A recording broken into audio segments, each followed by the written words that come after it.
Good morning. Good morning. The Committee on Finance is called to order. This morning, we will hear Bill number 190746 regarding wage tax reduction. We will ask the clerk to read the title of the bill. 190746, an ordinance amending Section 19-1508 of the Philadelphia Code entitled Refunds and Forgiveness for Poverty Income to revise the tax rate under certain terms and conditions. Thank you very much. We will ask the panel, especially the bill sponsor, if they have any statements they would like to make. Councilman Dom, bill sponsor.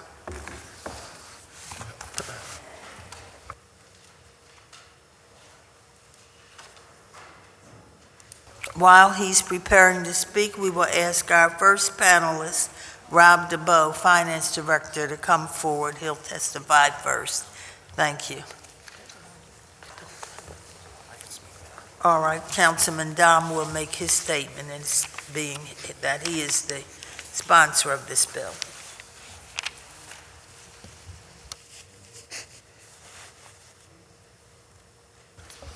All right, we'll wait. We will now then ask our Finance Director to make his statement. Morning, Chair Blackwell, members of the committee. I'm Rob Dubow, Finance Director. Thank you. Excuse me, I forgot to note that we do have a quorum. To my left, Councilman Bill Greenlee. To his left, Vice Chair Bobby Heenan. To my right, Councilman David O. And to his right, sponsor of the bill, Alan Dom. Sherelle Parker. To the left, to our extreme left, Councilwoman Sherelle Parker. Thank you very much. We more than have a quorum, and we're happy to see everyone here. Thank you. Please continue, And thank Mr. you DeBoe. for the opportunity to testify on Bill number 190746. While the administration supports the bill's intent, for reasons I'll discuss later in the testimony, we don't support its passage at this time. The legislation would expand the current 0.5% income-based wage tax refund in two stages, starting in July 2020 with FY21. Qualifying Philadelphia residents would receive a roughly 2.37% refund, and qualifying non-residents would receive roughly a 1.95% refund. Both residents and non-residents would effectively pay only the PICA portion of the wage tax, and following the scheduled sunset of the PICA portion of the wage tax, qualifying residents and non-residents would receive a full wage tax refund. As I said, we support the bill's intent, which is to increase the income of Philadelphians who are living in poverty and promoting economic mobility. For that reason, working with council to combat poverty will be a priority of the 21 budget.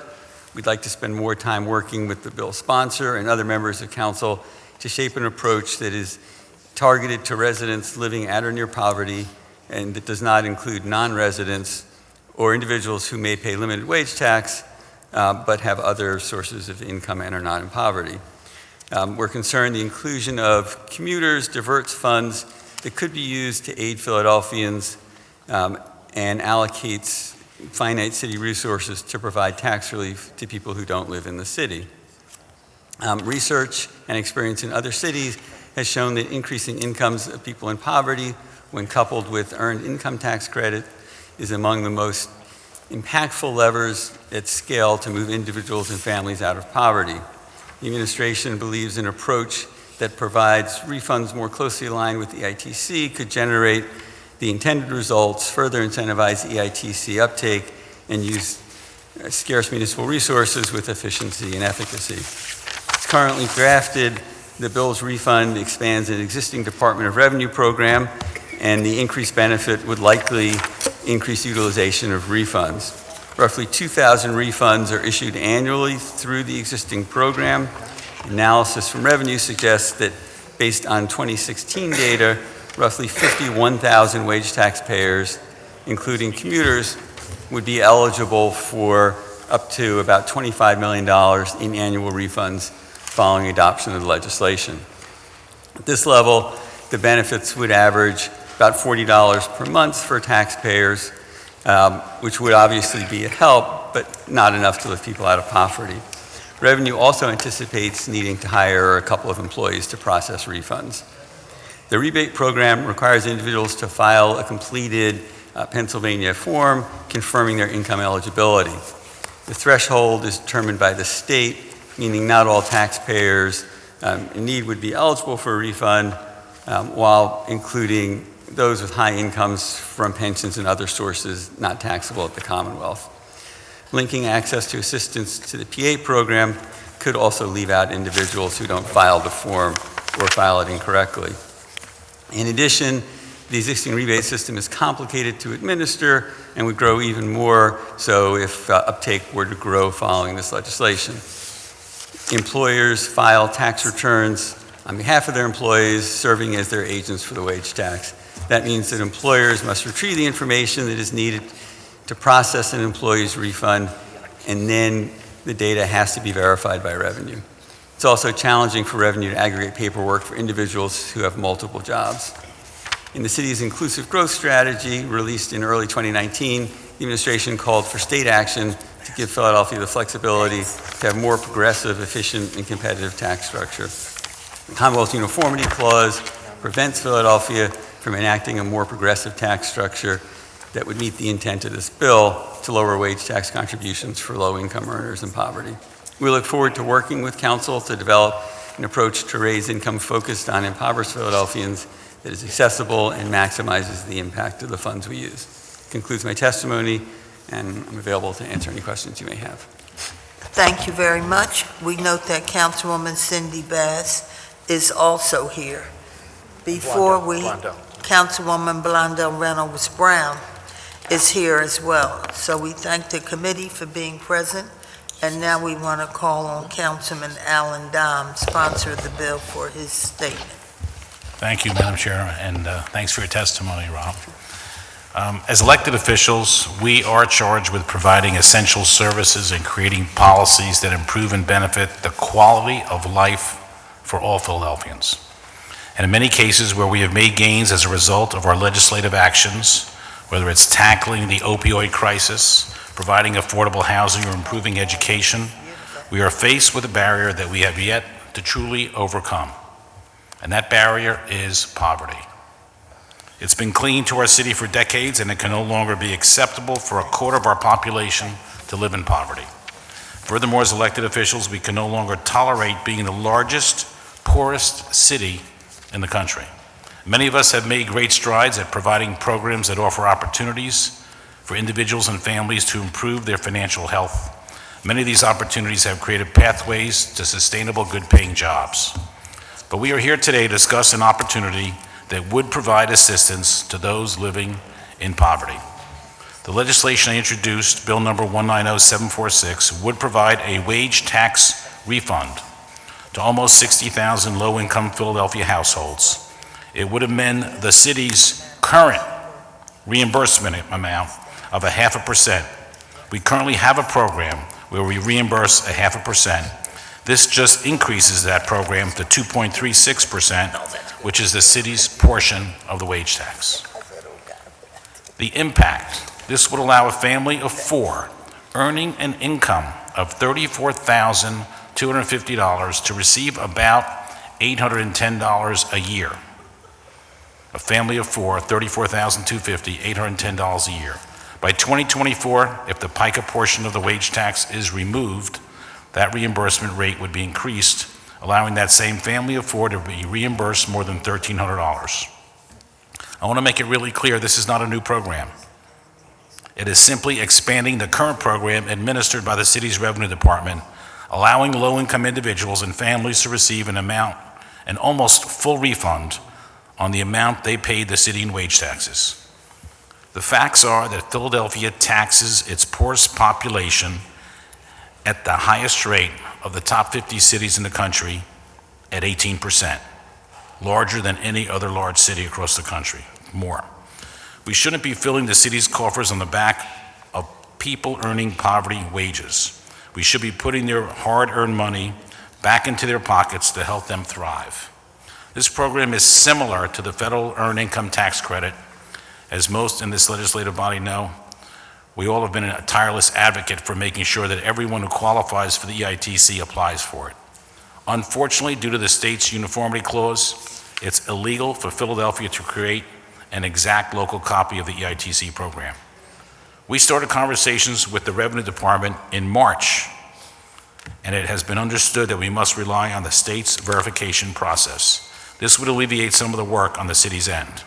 Since the program already exists, Revenue does know how to manage it. If Revenue needs to hire 2 new people to help process a surge of refund applications, this should not be a difficult ask, especially considering that we'd be helping thousands of low-income individuals.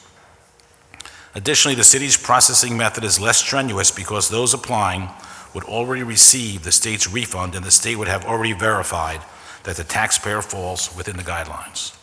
The structure of this bill and its expansion of the wage tax refund is the only legal way to provide wage tax relief to our lowest income taxpayers.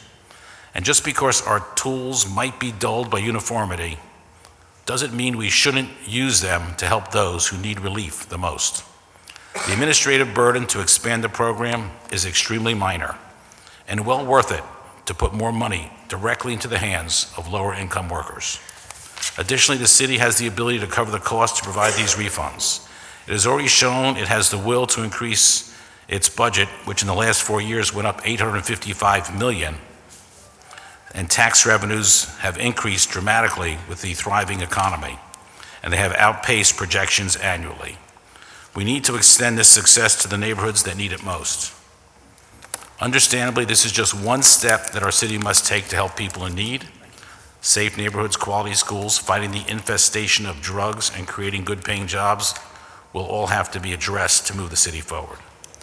But for individuals and families struggling to get by, giving them immediate assistance to pay their bills, buy food, and help with the day-to-day financial burden they face is something all of us should be working on. In addition to the testimony you're about to hear from Benefits Data Trust and SEBA, I've written testimony in support of this bill from CLS, the Campaign for Working Families, and the Reinvestment Fund. It's time to make our tax system fairer. I hope City Council, all my colleagues, and the Mayor will join me in this effort. And I will say on a personal note, it's not right. It's an embarrassment to me. It's wrong. We should not be taxing people who can't put food on the table. It's just wrong. And whatever we can do to correct that and fix it, we need to do. So thank you very much. Thank you, Chairman. Thank you very much, Councilman Dom. How do we compare to other cities with this wage tax, Mr. Duval? So our wage tax is relatively high compared to other cities. And, as the councilman says, unlike other cities, we can't do a graduated tax. We have to do a flat rate. Yeah, that's what we're worried about. Councilman Greenlee? Thank you, Madam Chair. Thank you, Councilman Dom. Mr. DeBoe, a few years ago, there was a vote to take away the so-called Cohen tax cut, which has similarities, I think, what we're talking about here. I voted for that because I think I was convinced the city had a real financial problem then, right? Took a little heat for it. People reminded me who I worked for 26 years, but that's okay. I think it was the right thing to do then. But, I just heard on KYW today how the city's talking about, and I know things can change, but that we're much better financially. I guess just on a general sense, and Councilman Dom touched on this, why shouldn't people who are working but not making a lot of money, but are working, city residents, we put some stuff on them, we put some fees. I voted for most of that. I voted for the soda tax, all that. I don't apologize for that. But why shouldn't a priority be given to those people, again, who are working in the city of Philadelphia, not making a lot of money, and in a sense sort of make up for some of the other stuff that we're going after them on? I know it's a way general question. Yeah, and I think, as we say, our issue is not with the intent of the bill. Our issue is we want to make sure that we're providing that relief in the most effective way possible. We'd like to have those discussions as part of the 21 budget process. And the change that this bill suggests doesn't go into effect until FY21. So having those discussions as part of the budget process wouldn't delay the impact if we decided, yes, this is the best way to do it. But we'd really like to take a broader look and see kind of the best way to provide that relief. You talk about the administrative burden. I'm sorry, maybe you said, how much would that be, since you have a program already and you're kind of expanding, it's expanding it? Why? Kind of define how much of an administrative burden that would be. So it's 2 new employees would be the additional administrative burden. I mean, 2 new employees is money, benefits, all like that. Doesn't sound like a lot. Yeah, no, and I think the real issue is wanting to take the time to kind of figure out the best way to do this, and knowing that we have the time because it's a bill that doesn't have an impact until FY21. All right. But I'm not going to just go debate back and forth, but to me, I think the way Councilman Dom ended his statement, it just seems fair that these are the people that we need to help, and this seems like a reasonable way to do it to me, but I'll leave it at that for the time being. Thank you, Madam Chair. Thank you. Councilwoman Parker? Thank you, Madam Chair, and let me just say good morning, Mr. DeBoe. Morning. One, I want to just start by saying a special thank you to Councilman Alan Dom, because Councilman Dom, I view what you've proffered as a tool to get around the legislative refuse to give Philadelphia the authority to enact its own more progressive tax structure relative to what we face with the uniformity clause. And so I want to thank you for being thoughtful in that way and thinking about Philadelphia's most vulnerable constituency. And, as with every time we've had a conversation about this uniformity clause, it makes me think about the impact on non-Philadelphians. And it's with that in mind, if you could, just to refresh my memory, would you say our projected revenue collection was supposed to be at about $5 billion, almost $5 billion?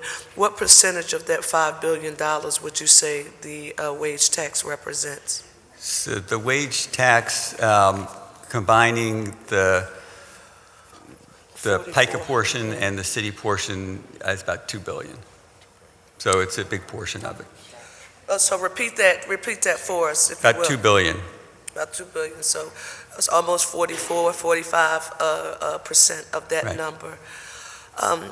When you note that you think the average benefit would be about $41 a month, and it really always bugs me when I hear people talk about how little any ROI is for people who are struggling to make ends meet, because every little bit will count.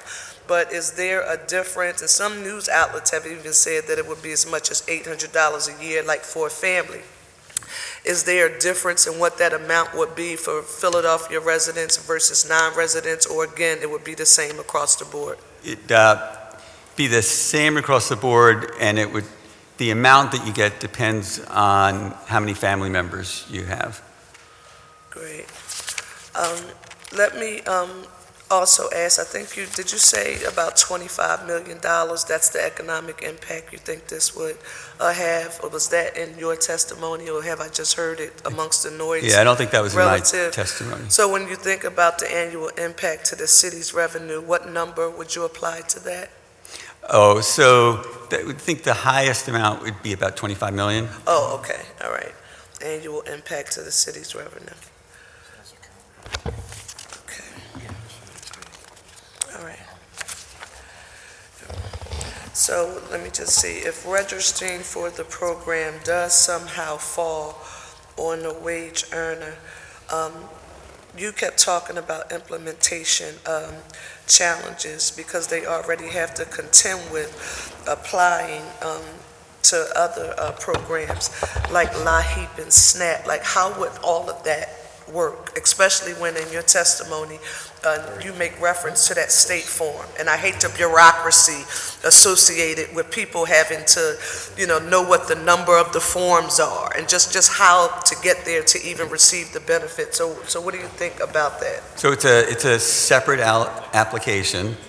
I think the need to apply is one of the reasons that the participation rate in the current program is relatively small, because it's a complicated procedure for someone who wants to get the refund. Okay. All right. I just also want to note to Bill's sponsor, Councilman Alan Dom. I want to just note, Councilman Dom, that I appreciate you and your team acquiring the testimony of Community Legal Services along with the Reinvestment Fund campaign for working families in particular, because these are organizations I know that I and all of our colleagues have really relied on, because when our people are in need of assistance and they can't receive those services, those are the people who we turn to. So I just wanted to say thank you on the record for that work. And thank you, Mr. DeBoe, for your testimony. Thank you. Thank you, Councilwoman Reynolds Brown. Good morning, and thank you, Madam Chairwoman. Good morning. Morning. Rob DeBoe. Let me start first also by echoing and underscoring, but I would say punctuating, Councilwoman Sherelle Parker's comments with regards to Dom's analysis. Evidence matters, facts matter, and to know that you reach to CLS, which is an organization I count on heavily when we're trying to help those of us who are on the edge of circumstances, just helps to build a case that for me is always very, very compelling. So thank you for that. What I need to know is, given this state law known as the Uniformity Clause, do you know of any instances across the Commonwealth where a local municipality had to look at the Uniformity Clause and say, no, we're not going to honor that because we have to take care of this? You know of any cases like that at all? I don't know of anything like that. I know that there is an exemption. There's an exemption for a specific class, and low-income individuals are defined as a class. Is that right? Yeah, and that's why we're able to do the credit that we already have for the wage tax. Okay. So with that then, we're given that exemption, we then are not in non-compliance with the objective that's been articulated in this bill. Right, this bill doesn't violate the Uniformity Clause. Okay. And given the surplus, which for me makes it very, very difficult to argue, given the surplus and given the increase, we're simply raising the number in many ways to capture more families. State again why there is reservation, given that what we're trying to achieve. Yeah, so what we really want to be able to do is, as we go through the FY21 budget process, because this is something that doesn't go into effect until FY21, look at whether this is the best way to provide the relief that we all want to provide, and to go through a process where we look at what our options are and figure out what the best option is. So in effect, you're suggesting we push this ball down the hill a little bit? Right. And not reckon with the reality that we're going to have to reckon with anyway? Yes. Okay. One thing I learned from Councilwoman Sanchez when looking at any kind of matter in the equation, who are the losers losers in this effort? We have winners and we have losers. So who might you consider, who would be the losers in this? So it's not like a change in a tax where there's an increase for some people and a decrease for others. The only kind of loss is the loss of revenue and what impact that might have on our budget. Mm-hmm. The loss of revenue with the backdrop of a surplus. Right, and so you notice in my testimony, I'm not saying we shouldn't do this because of the cost. Yes, I heard that. Yeah. Okay. But you're asking me who the losers would be, and that's the downside. Okay then. All right then, thank you very much. Thank you, Madam Chairwoman. Thank you, Councilman Heenan. Councilman Dom. Councilwoman Bath. Thank you. I'll take that. Thank you, Madam Chair. Good morning. Morning. How are you? Good, how are you? I'm very well, thank you. I just had a couple of questions. The first is on the communication that the administration has had with the sponsor, because I find that so much of the time the communication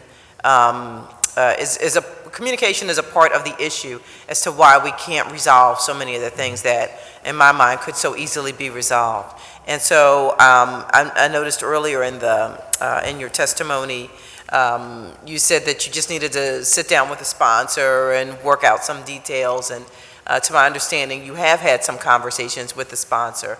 So I don't know why we would want to delay something, knowing that you all are kind of on the same page in terms of, wanting this to happen, working to make it happen.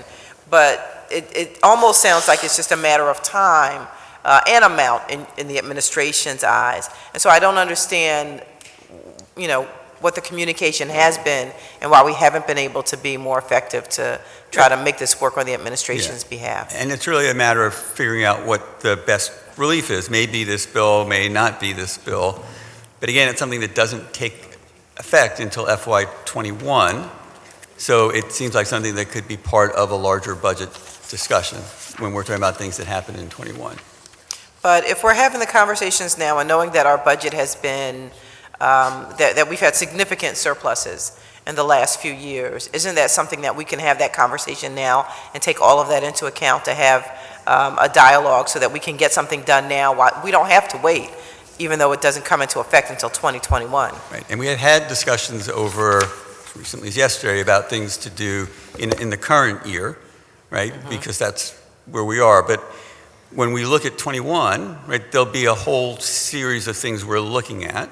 Mm-hmm. And it makes sense to look at things that have an impact in 21 as part of that larger conversation rather than in isolation. Okay. I would disagree with that. I think that we can have some of these conversations along the way, and that at the end of the day, we would take into account those other conversations when we get to the budget cycle next year. But I think that we have plenty of time to work this out, try to figure out ways that the administration could support it, and figure this out now.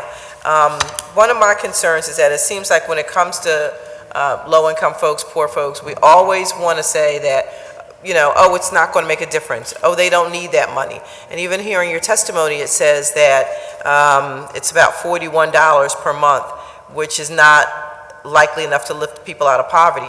Well, I agree, $41 is not enough to lift someone out of poverty. But if you ask someone who's living in poverty, do you want your $41 per month, or do you want the city of Philadelphia to have it? Guess what they would say? Yeah, and again, we're not saying we shouldn't do something. We're saying we should figure out what the best approach is. And that might be something that gets people more than $41 a month. Well, I think the 41 is a start, and I think that start should begin as quickly as possible. So if we could do it now, if we could be assured that we would have at least $41, and moving forward that we could hopefully have a whole lot more than that, I think it would make a big difference. And the other thing I just wanted to mention is this so much reminds me of a bill that I had floated back in the spring around tax amnesty, and the idea that we give, and I know that we're working on the tax abatement structure right now, and I'm hopeful that we'll have some significant changes around tax abatement. I truly believe that we will, as a body, make some changes to tax abatements. But when we talked about tax amnesty, the idea that we have people who were willing to pay but really didn't have the ability to pay when the tax bill was due, and because the city's interest and penalty rate were just so extraordinarily high, that was something that we could look at in terms of reducing the amount that people would pay to the city on those figures, so that they could clear up any debt that they had, so that they could find their way clear and try to really have their financial house in order. And I think that, just going back, I'm going to make another plug for support for tax amnesty, that the city of Philadelphia do a tax amnesty program sometime in the year 2020. That's something I think that we just really can't minimize the impact that it would have when we talk about taxes, the way that taxes are affected, folks are affected here in the city of Philadelphia disproportionately, and how we can make an even level playing field. Right now, it's not even, it's not level, but if we do some things to help some folks out, we can greatly change what we're doing here in terms of taxation and policy here in the city of Philadelphia. So, I certainly hope that the administration would take that into account, particularly in light of all of the surpluses that we have had in recent years. I mean, the city is doing very well financially, at least on paper. So if we can take into account that folks out here are really struggling in the neighborhood, I think that this would be something that would be very helpful in terms of Councilman Dom's bill, and also looking at tax amnesty in the future as well. So, thank you. Thank you. Thank you, Madam Cindy Bass. Councilman Dom? Thank you, Madam Chairwoman, and thank you to my colleagues who've asked questions today, and I appreciate it. A couple last few questions, Rob. The way I understand it, the wage taxes the city collects is about $2 billion a year. And this program could cost maybe $25 million.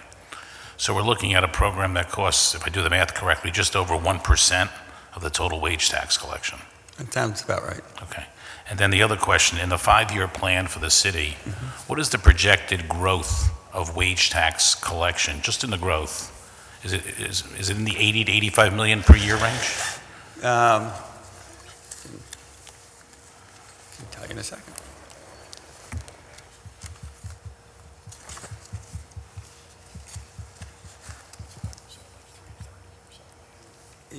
Yeah, in the kind of 60 to 70-ish range. So the growth of wage taxes, it's about 1/3 of the growth of wage tax that would help 60,000 households. That's right. But that's kind of in a larger context of the plan showing fund balances going down each year. So if we're looking at the 5 years, Right. then we'd have to look at But what happens with right. our 5-year plan. But keep in mind one thing, we haven't weighed any economic benefit of the fact that the people getting this money are not going to put the money in a 401k. They're going to pay off bills, they're going to spend the money in the neighborhoods, they're going to reinvigorate their economy with this money. So it's going back into the economy. So there's an economic benefit there also, which I'm not even counting in this proposal. I'm just looking at this and saying, you know what? It's terrible that we have the reputation of the top 50 cities that we tax lower income and people in poverty the highest. And we should eliminate that reputation and get the money back to them. They can't put food on the table, let alone, I mean, it's just not right. So anyway, thank you for your testimony. Thank you, Madam Chair. Thank you. Are there any other questions for Mr. DeBow? Thank you very much. We'll call forward panel 2, Will Gonzalez from CIEBA, Pauline Abernathy, Benefits Data Trust, and a Greg Waltman, who's asked to speak here today. We also have written testimony from Monty Wilson Esquire, CLS, Ira Goldstein, Reinvestment Fund, Mary Arthur, Campaign for Working Families, Inc., and Michael Dershowitz, a business owner. That will be made part of the record as though they made the presentations. Thank you. You may start in either order. Is there a switch we need to? No, it's on. Good morning. Thank you, Chairperson Blackwell and members of the Finance Committee for the opportunity to testify today in strong support of this legislation to provide much-needed wage tax relief to low-income working Philadelphians. My name is Pauline Abernathy. I'm Chief Strategy Officer for Benefits Data Trust, a national nonprofit headquartered here in Philadelphia across the street, with a mission of providing, helping people live healthier, more independent lives by creating smarter ways to access essential benefits and services, including tax benefits such as the one we're discussing today. I don't need to tell any of you that Philadelphia has the highest poverty rate of any big city in the nation. It also has the highest local wage tax in the nation. Philadelphia's wage tax, as been mentioned, is particularly pernicious and regressive because it applies to every dollar someone earns, and it is the same whether you earn $2,000 or $200,000. We are literally taxing working Philadelphians in and into poverty. By contrast, New York City provides a refundable earned income tax credit that supplements the federal EITC and the state EITC and helps lift thousands of New Yorkers out of poverty. So rather than taxing their wages, it is supplementing them. Every day, BDT and our partners in the Benephily Initiative that helps people citywide access essential benefits and services hears from Philadelphians struggling to make ends meet. A 43-year-old Philadelphia man in Brewery Town recently came to one of the Benephily centers for help applying for energy assistance and food assistance. He is raising 3 children on his own, including an infant. He earns $15,000 a year at a catering company. That means he paid about $580 in wage taxes. Under this bill, if it were in effect, he'd get a $354 wage tax refund and ultimately a full refund once the bill goes fully into effect. That's money he can use to feed his children, pay his utility bills, pay off his credit card debt. And this is not an isolated case. We estimate that between a half and a third of the BDT's working clients in Philadelphia would benefit from this bill. By 2024, a family of 4 could receive more than $1,300 in wage tax relief, making this bill a potentially valuable tool in the city's strategy to reduce the number of Philadelphians living in poverty by 2024. As has been stated, low-income residents are currently eligible for a 0.5% refund of the city wage tax, but very few people receive it. Last year, less than 2% of those eligible received it. The city and state tax refunds have identical eligibility rules. So why did over 98% of those who got the state tax refund not get the local tax refund? The answer is because the local tax refund currently requires a separate paper application form. BDT's core business is to develop smarter ways to access benefits and services. We know from experience that the more complicated you make an application, the fewer people will get the benefit. If you want to help more people and make it easier to administer a benefit, the way to do that is to tie it to another benefit or an action. And that's what we recommend be done in this case with the city wage tax refund. We offer 3 administrative recommendations to increase the bill's impact without changing anything in the bill as drafted. First is to work with the state to make the process as automatic as possible.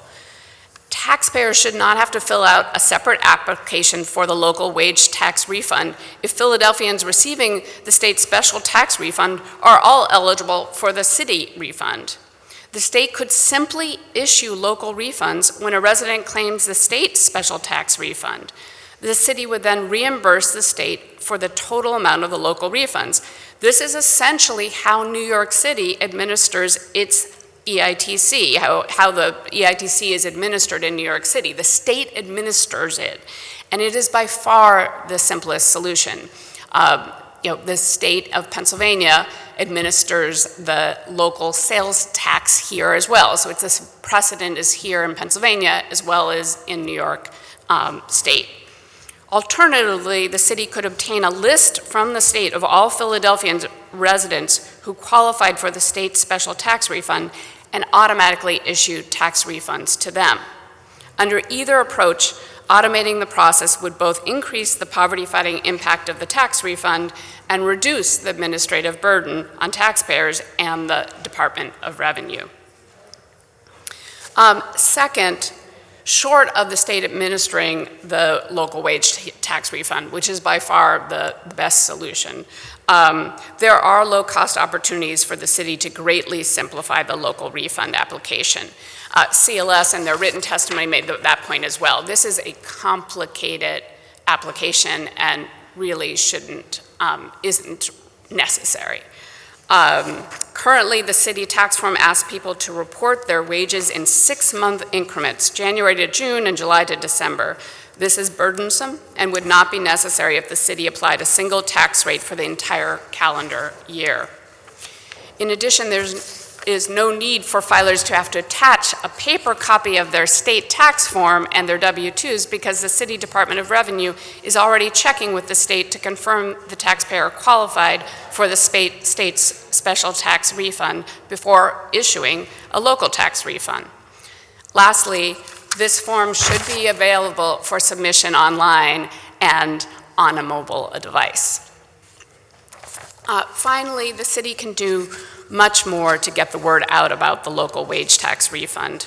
First, the city could ensure that national companies like Intuit, who runs TurboTax, and H&R Block promote and support the local wage tax refund in the same way that they currently support and promote the state tax refund. In addition, community partners like the Campaign for Working Families could expand their efforts to help eligible residents claim the local refund. Thank you again, Chairperson Blackwell, for the opportunity to testify in support of this bill. By increasing the value of the wage tax refund and improving how it is administered, this legislation will help tens of thousands of Philadelphian families. Thank you very much. Buenos dias, good morning. Thank you for inviting Seba to testify on this important bill before this committee of council. And thank you, Councilman Dom, for introducing the bill.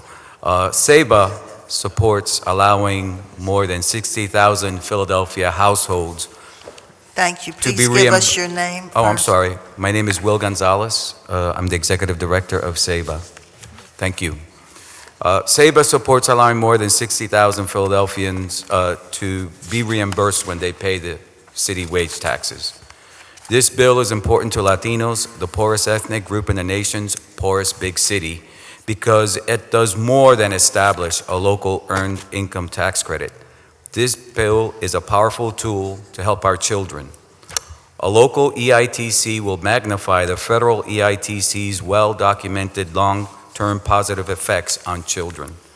According to numerous studies, some of them cataloged in the CDC report from March 2019, stated that the EITC has kept more children living above the poverty line than any other tax credit program. A local EITC program in Montgomery County, Maryland, for example, adopted in 1998, decreased the probability of low birth weight babies by 1.9 to 2.4 percentage points among likely eligible voters. The Philadelphia EITC will also decrease the heavy tax burden borne by low-income workers here in the city. As has been stated before today, and I see that there's a need to echo it as often as possible, because that's a way to bring in the point, is that people who live in the Philadelphia area bear the highest tax burden of any metro area in the United States. If city leadership can be sensitive to the tax burdens borne by big businesses and take into consideration that to marshal all-out efforts to forge plans to implement tax cuts to attract corporations like Amazon to Philadelphia, then the city has a capacity to muster ways to implement a local EITC to help low-wage earning families stay in Philadelphia. That includes streamlining how people access that local EITC as stated by the Benefit Data Trust. If we are committed to equitable economic development, then we must aim to encourage workers to live and work in the city at the same time that we seek to encourage corporations to come to Philadelphia. A local EITC is a good investment. EITCs incentivize low-income individuals to enter the labor force. Please note that by itself, the Pennsylvania Tax Forgiveness Credit, does not incentivize people to work, and its benefits are limited to the amount of tax the taxpayer owes, and this is not helpful to those who pay little tax, including the lowest income wage earners and many who are just entering the workforce from welfare. The EITC, local EITC reimbursement of city wage taxes will also bolster the economies of Philadelphia's neighborhoods. Using the conservative multiplier effect of 1.15 for tax refunds determined by the Federal Reserve Bank of Atlanta, one can project that the local EITC will result in a 15% return for local businesses for each dollar that the city reimburses a low-wage worker in taxes. This makes the local EITC a powerful weapon in the arsenal that City Council is building to help low-income Philadelphians via its Special Committee on Poverty Prevention and Reduction. Philadelphia is poised to make the most out of a local EITC. United Way has marshaled a collective of strong community organizations, including SEBA, to provide volunteer income tax assistance services to help low-income workers secure free assistance with their income tax return preparation and thereby access the federal EITC. The Department of Revenue of the city has also shown great leadership in this area by working with the volunteer income tax assistance centers to access the federal EITC. Accordingly, the Department of Revenue and the volunteer income tax assistance sites can collaborate to make work the local EITC. Thank you for your attention to this matter.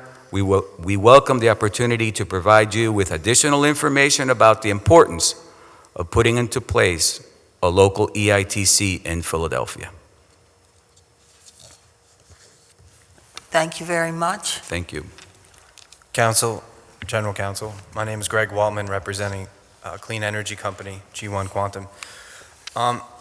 Before I begin why I'm here, I'd just like to echo Councilman Bass's comments about the $41 and the income tax initiative coming sooner than later. Obviously, election year, economic uncertainty, having that will allow the dollar to cut across the periphery of Philadelphia to stimulate growth, and that'd be a positive initiative, again, amidst economic uncertainty. Why am I here today? Well, it's a similar tax. I guess you could think about wire fraud as an intangible federal tax to an extent. But the reason why I'm here today is several-fold. There's an issue regarding a gentleman by the name of Mark Rubin and Nicole Lappin from the 76ers basketball organization.